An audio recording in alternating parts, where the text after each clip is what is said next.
আসসালামু আলাইকুম গাইস, তোমরা কেমন আছো? আশা করি খুবই ভালো আছো। তো আমি গেছিলাম স্কুলে, আর স্কুলে আসার সময় এত জোরে পানি হচ্ছে, কি বলবো গাইস। আমি আদিত্য হলে পানিতে ডুবে যাচ্ছিলাম।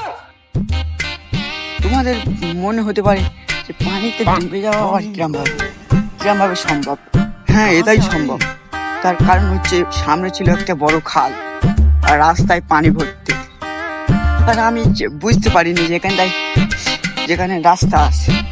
আর তারপরে আমি যাচ্ছিলাম, যাতে দেখলাম আমার বুক অব্দি পানি চলে এসেছে।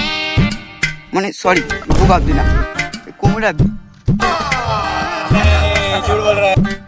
তার কারণ আমি তো বুঝতেই পারিনি ওখানে রাস্তা আছে কিনা খাল আছে।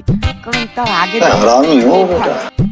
দোকানটা ডুবে গেছে, তার সাথে দোকানটা ছিল মাটির ছিল, সেই কারণে ভিজে পুরো গোলে মাটির তলে ডুবে গেছে।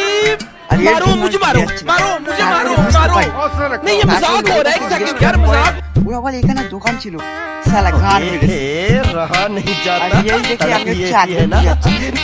তো এই জন্য আমি আজকে ডুবে যাচ্ছি।